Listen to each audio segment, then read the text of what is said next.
လူတိုင်းမှာကျေးဇူးအချီဆုံးပုဂ္ဂိုလ်တယောက်ကိုရှားပါဆိုလို့ရှိရင်လူတိုင်းမှာကိုယ့်ရဲ့အမေဖေဟာကိုယ့်အတွက်ကျေးဇူးရှိဆုံးပဲလို့နံပါတ်1ထားမှာဖြစ်တယ်။ဘာကြောင့်မိဘကိုကျေးဇူးရှိဆုံးလို့ပြောလို့ရှိရင်ကျွေးတာမွေးတာတွေအသာထား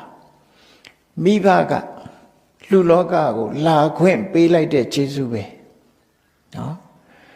အခုခေတ်ဆိုရင်မိဘတွေကတချို့မိဘတွေဆိုလာခွင့်မပေးဘူးလေကြိုတင်ပြီးတော့တားဆီးတယ်မလာရဘူး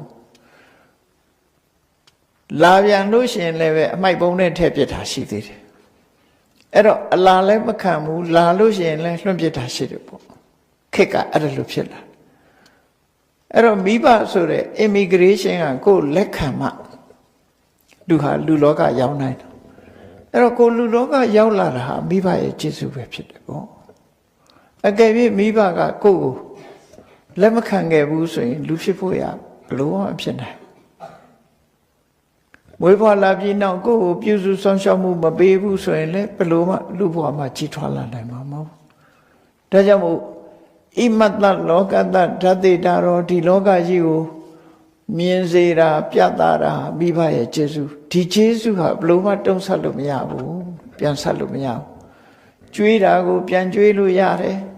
ဆောင်းလျှောက်တာကိုမိအိုဖာကိုပြန်ဆောင်းလျှောက်လို့ရတယ်လောကကြီးလူလောကကိုလာခွင့်ပေးတဲ့ကျေးဇူးကိုတော့ဘလို့မှကိုယ်ကပြန်ဆက်လို့မရဘူးဒီလိုဆိုလို့ရတယ်ပေါ့နော်ရသော်ဘုရားကမိဘရဲ့ကျေးဇူးကို၃မျိုးပဲဟောထားတယ်၃မျိုးကဘာလို့ဆိုရင်အပါဒကဘေးရန်အနေမရောက်အောင်စောင့်ရှောက်ပေးတယ်ပောဒကကျွေးမွေးတယ်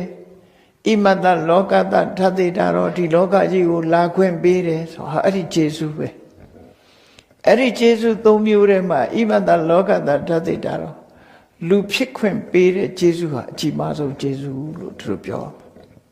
အဲ့ဒါကြောင့်ပြန်ပြီးတော့ဆက်လို့မရနိုင်ဘူးလို့ပြောတာ